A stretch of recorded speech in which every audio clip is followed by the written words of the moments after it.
Résumé de l'épisode précédent. L'enfant a grandi et sa toute première question aussi. En chemin, il a fait la rencontre de Dieu, de la foi et de la prière. Et pendant quelques années, ça l'a aidé.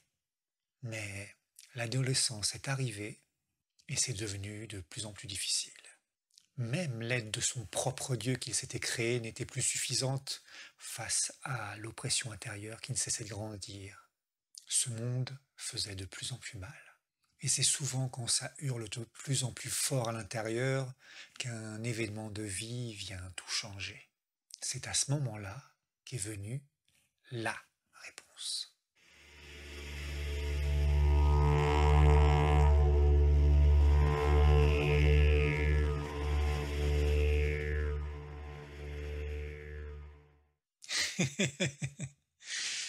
Je ne peux pas m'empêcher de rire parce que depuis que j'ai commencé cette petite série qui s'intitule Petite histoire d'une sadhana, où je raconte ma propre histoire, je t'avoue que ça me fait un petit peu drôle de me mettre devant ma caméra et de parler de moi, parce que a priori je n'ai pas grande importance. En tout cas, je ne me sens pas particulièrement important, et au premier abord, on pourrait se demander pourquoi il raconte son histoire. Eh bien, ça a plusieurs raisons, tout simplement. La première, eh bien, c'est de mettre des coups de pied aux fesses à mon ego. Comment ça, tu vas te dire? Il se met devant une caméra, il parle de lui et il met des coups de pied aux fesses à son ego en faisant ça. C'est plutôt l'inverse, normalement.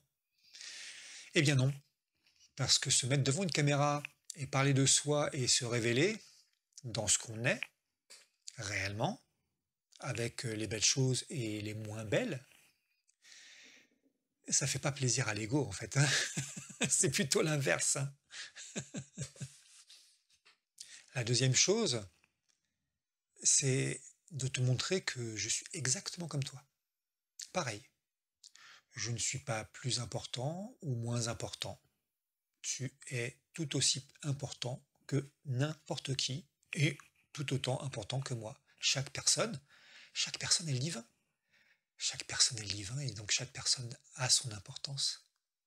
Et donc raconter mon histoire, c'est me mettre exactement au niveau de tout le monde. C'est pas parce que je suis devant une caméra que je suis mieux ou que je sais plus ou que je suis supérieur à quiconque. Et donc montrer qui je suis avec mes forces et mes faiblesses dans la totalité, eh bien, c'est montrer un chemin que n'importe qui peut faire.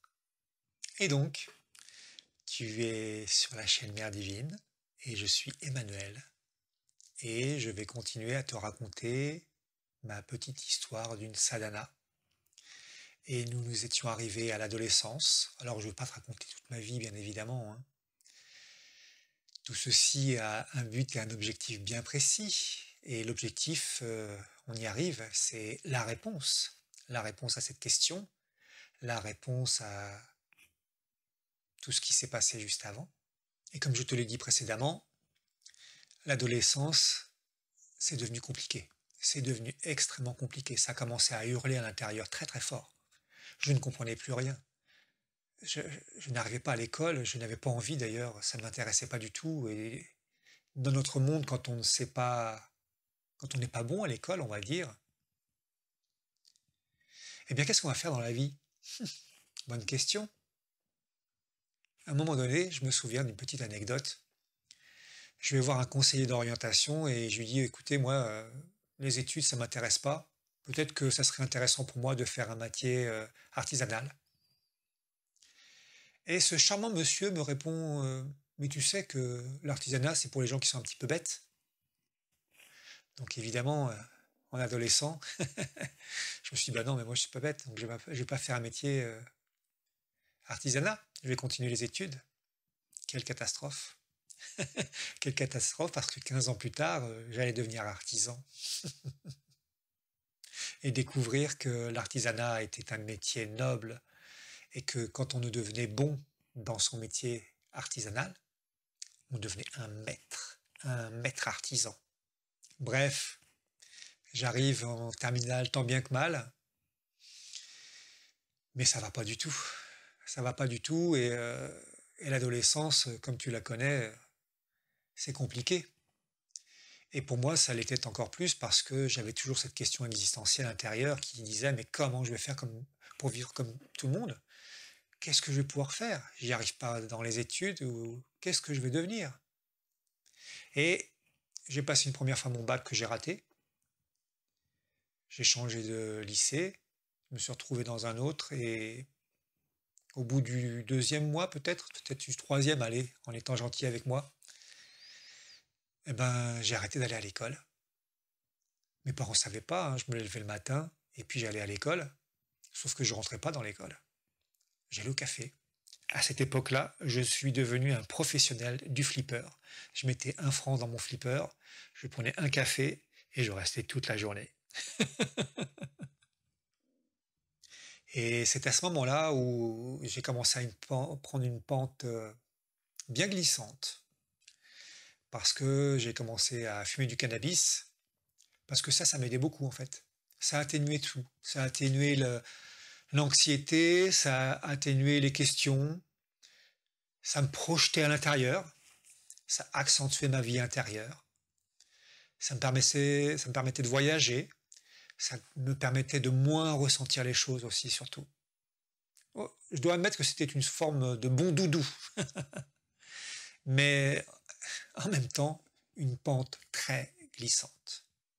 Et, eh bien, n'allant plus à l'école, j'ai repassé mon bac, mais évidemment, j'avais rien appris, donc je ne savais rien, donc je ne pouvais pas passer mes épreuves, et donc je crois que ça devait être la deuxième, c'était l'anglais, épreuve éliminatoire, bah, j'y ne suis pas allé, donc bah, c'était terminé. Le bac était fini. Fin de la vie scolaire. Un bel échec, et oui, je ne savais plus quoi faire du tout. Je n'allais pas faire d'études, je n'allais pas avoir un bon métier, en tout cas dans la logique de ce système. Je n'avais aucune formation en rien, je n'avais aucun métier sur rien, et je ne savais pas quoi faire. Et à l'époque, on pouvait faire son service militaire. Alors tu te douteras bien que je n'aimais pas franchement l'armée, quoi. Ce n'était pas vraiment mon truc et pas du tout mon délire. Et pourtant, j'ai eu l'occasion de faire mon armée dans la marine et de partir en outre-mer. Et du jour au lendemain, je quitte l'école et je me retrouve à l'île de la Réunion. Alors à l'époque, il n'y avait pas d'internet. Et je ne savais absolument pas où se trouvait l'île de la Réunion sur la planète. Et donc je débarque de l'avion à l'île de la Réunion sans savoir où je me situe sur la planète. Et pendant plusieurs jours, je ne savais pas, jusqu'à ce que je vois une carte du monde avec l'île de la Réunion, ce tout petit point tout au milieu de l'océan Indien, au sud de notre planète. Et, et, euh, et j'ai passé un an donc à l'île de la Réunion. Alors à cette époque-là, déjà que à ma dernière année de terminale, c'est pas que j'avais oublié Dieu, mais l'adolescence, les difficultés, ça grinçait dedans, ça hurlait partout. Le cannabis, eh bien, j'y ai moins pensé. Je m'y suis moins connecté. C'était toujours là en arrière-fond, mais j'ai été littéralement absorbé par l'alcool et la drogue. Et l'île de la Réunion n'a absolument rien changé, parce que dans la marine, le sport national de la marine, désolé les amis, euh, c'est l'alcool et la drogue. Et quand je suis rentré en France, j'étais dans un état, ouf, pas simple on va dire. Pour le dire simplement, j'étais sur une bien mauvaise pente. Et ça hurlait vraiment très fort dedans. Je crois que j'étais à l'une des périodes les plus compliquées de ma vie. Il fallait quelque chose. Il fallait quelque chose pour sortir de ça, sinon je me perdrais. D'autant que j'allais le découvrir des années plus tard, j'avais des tendances aux addictions et que je m'étais fait avoir par le cannabis. Et j'étais tombé dedans et j'étais addict à la chose. Et que pour en sortir, c'est une autre histoire et je te la raconterai certainement.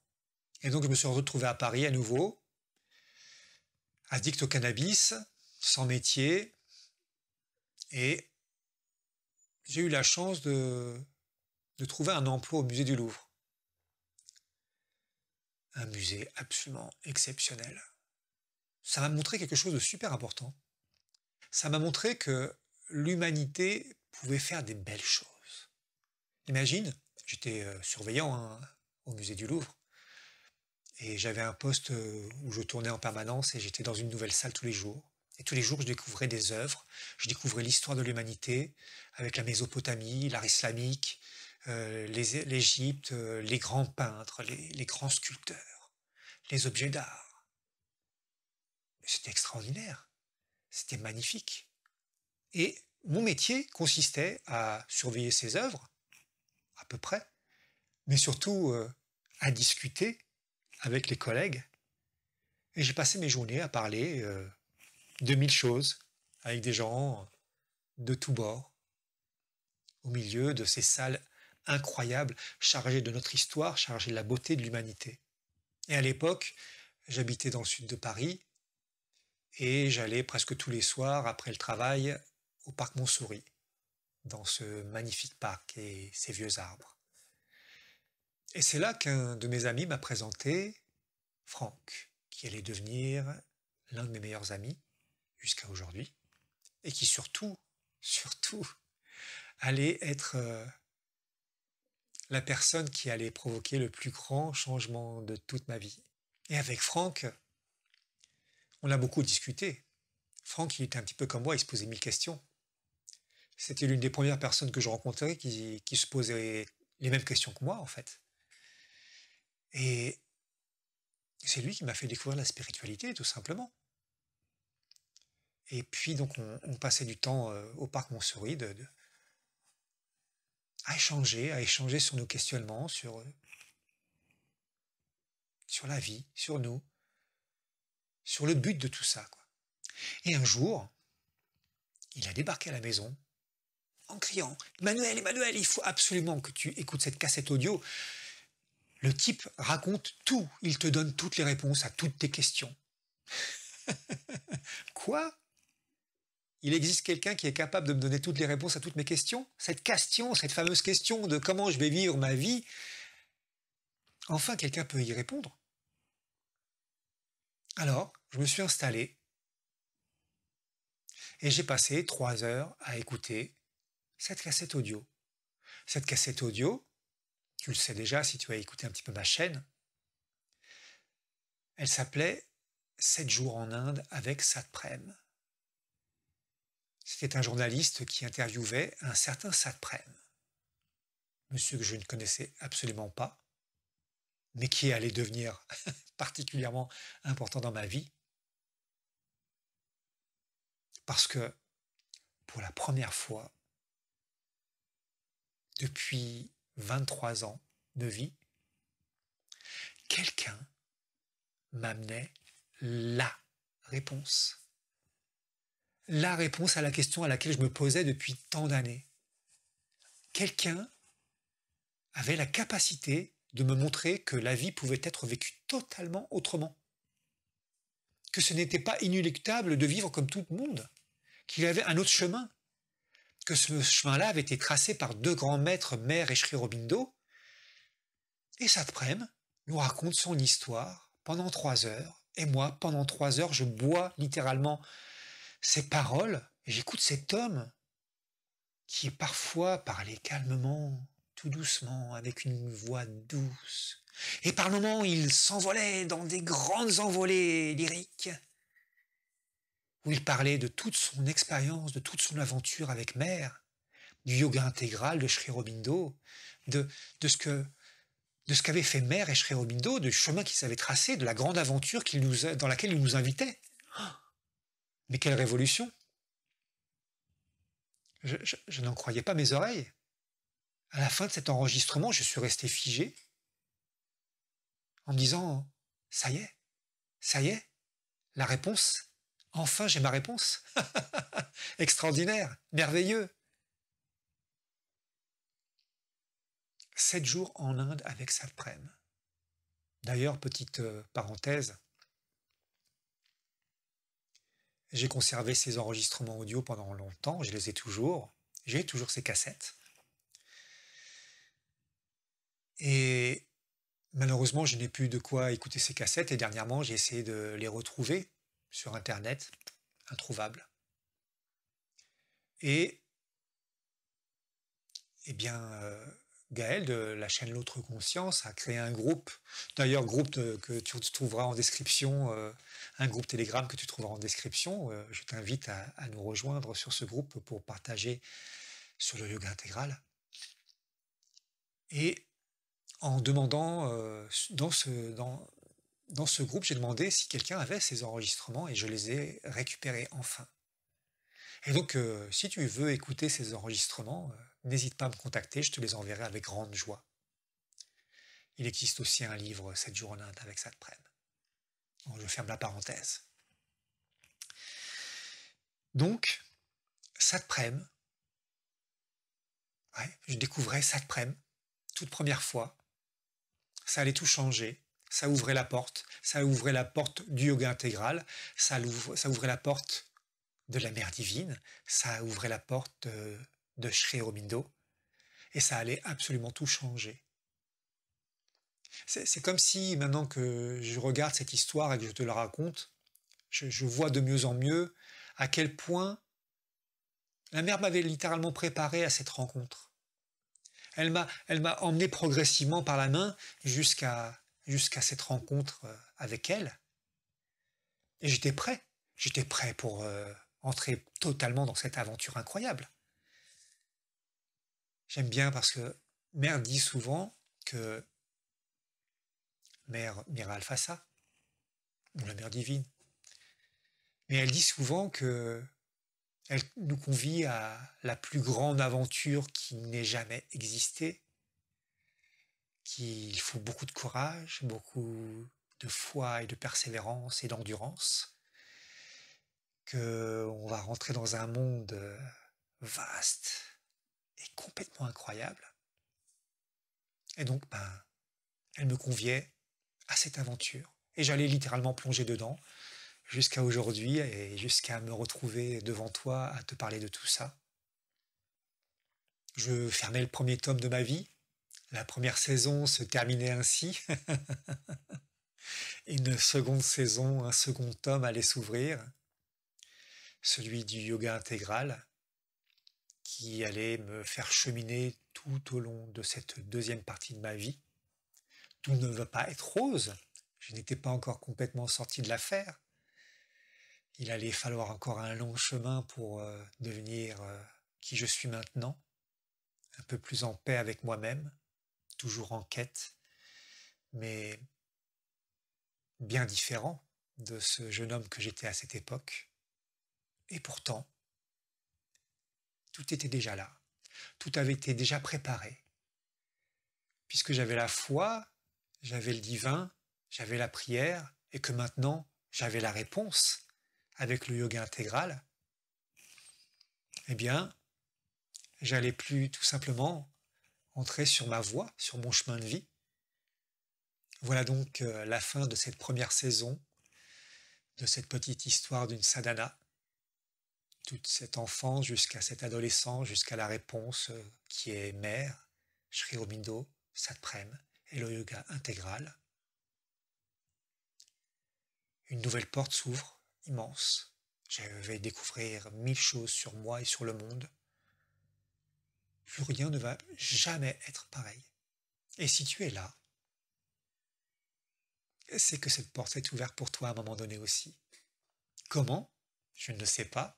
Ça t'appartient. Peut-être un jour nous rencontrerons-nous et peut-être me raconteras-tu ton histoire comme je te raconte la mienne. Et je te dis à très bientôt pour la suite dans une nouvelle saison d'une petite histoire d'une sadhana qui ne sera pas tout de suite parce que je vais faire d'autres vidéos entre-temps, notamment lancer une nouvelle playlist très importante pour moi, mais pas de spoiler, tu découvriras bien assez tôt. En attendant, je te dis À très bientôt.